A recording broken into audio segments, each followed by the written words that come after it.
Viewers, how you all? ಇವತ್ತು ನಾನು ನಿಮಗೆಲ್ಲ ನಿಂಬೆಹಣ್ಣಿನ ಉಪ್ಪಿನಕಾಯಿ ಹೇಗೆ ಮಾಡೋದು ಅಂತ ಹೇಳ್ಕೊಡ್ತೀನಿ.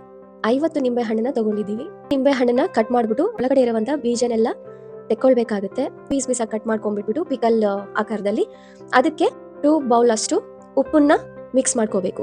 ಚೆನ್ನಾಗಿ ಏನು ಮಾಡಬೇಕಾಗುತ್ತೆ, ಮಿಕ್ಸ್ ಮಾಡ್ಕೊಳ್ಬೇಕಾಗುತ್ತೆ. ಲೈಕ್ ಅದು ಕಂಪ್ಲೀಟಾಗಿ ಪಿಕಲಲ್ಲಿ ಮಿಂಗಲ್ ಆಗಬೇಕು. ನಿಂಬೆಹಣ್ಣು ಮತ್ತು ಉಪ್ಪಿನ ಮಿಶ್ರಣನ ಸೈಡ್ಗೆ ಇಟ್ಕೋತೀವಿ. ಅದಾದಮೇಲೆ ಒಂದು ಬಾಣಲೆನಲ್ಲಿ 1 ಕಪ್ ಮೆಂತ್ಯ ಆ್ಯಂಡ್ 1 ಕಪ್ ಸಾಸಿವೆ ಎರಡನ್ನೂ ಹಾಕೊಂಡ್ಬಿಟ್ಟು ಚೆನ್ನಾಗಿ ಹುರ್ಕೋಬೇಕಾಗುತ್ತೆ. ಪಟಪಟ ಅಂತ ಹೇಳ್ಬಿಟ್ಟು ಸೌಂಡ್ ಬರೋ ಥರ ಚೆನ್ನಾಗಿ ಹುರ್ಕೊಳ್ಬೇಕಾಗುತ್ತೆ. ಸೊ ಮೆಂತ್ಯ ಮತ್ತು ಸಾಸಿವೆ ಹುರ್ಕೊಂಡ್ಮೇಲೆ ಏನು ಮಾಡಬೇಕಾಗುತ್ತೆ, ಅದನ್ನು ಪೌಡ್ರ್ ಮಾಡಿಬಿಟ್ಟು ಸೈಡ್ಗೆ ಇಟ್ಕೊಳ್ಳಿ. ಈಗ ಉಪ್ಪಿನಕಾಯಿ ಕಲಸೋದನ್ನು ನೋಡೋಣ. ಒಂದು ಪಾತ್ರೆ ತಗೊಳ್ಬೇಕಾಗುತ್ತೆ. ಆ ಪಾತ್ರೆಯಲ್ಲಿ ಮೊದಲೇ ನೀವು ನಿಂಬೆಹಣ್ಣು ಮತ್ತು ಉಪ್ಪು ಕಲಸಿ ಏನಿಟ್ಟಿರ್ತೀರಲ್ವಾ ಉಪ್ಪಿನಕಾಯಿ ಮಿಶ್ರಣ, ಅದನ್ನು ಆ ಪಾತ್ರೆಗೆ ಹಾಕ್ಕೊಳ್ಳಿ. ಆ ಮಿಶ್ರಣಕ್ಕೆ 2 ಟೇಬಲ್ ಸ್ಪೂನ್ ಅಷ್ಟು ಅರಿಶಿನ ಪುಡಿ ಹಾಕಬೇಕು. 3 ಟೇಬಲ್ ಸ್ಪೂನ್ ಅಷ್ಟು ಮೆಂತ್ಯ ಮತ್ತು ಸಾಸಿವೆ ಪೌಡರ್ ಮಾಡಿಟ್ಕೊಂಡಿರ್ತೀರಲ್ವ, ಅದನ್ನು ಹಾಕ್ಕೊಳ್ಬೇಕಾಗುತ್ತೆ.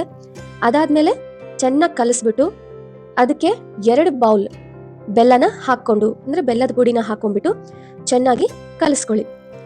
ಸೊ ಕಂಪ್ಲೀಟಾಗಿ ಎಲ್ಲ ಮಿಶ್ರಣ ಆದಮೇಲೆ ಕಂಪ್ಲೀಟಾಗಿ ಕಲಿಸಿದ್ಮೇಲೆ ಎಲ್ಲನೂ ಅದು ಒಂದು ಕನ್ಸಿಸ್ಟೆನ್ಸಿಗೆ ಬಂದಮೇಲೆ ಆ ಮಿಶ್ರಣನ, ಉಪ್ಪಿನಕಾಯಿ ಮಿಶ್ರಣನ ಒಂದು ಡಬ್ಬಕ್ಕೆ ಸ್ವಲ್ಪ 1-2 ಟೀ ಸ್ಪೂನ್ ಅಷ್ಟು ಉಪ್ಪನ್ನ ಆ ಬೌಲಲ್ಲಿ ಮೊದಲೇ ಹಾಕ್ಬಿಟ್ಟು ಆ ಉಪ್ಪಿನಕಾಯಿ ಮಿಶ್ರಣನ ಆ ಡಬ್ಬಕ್ಕೆ ಹಾಕ್ಬಿಟ್ಟು ಇಡಿ.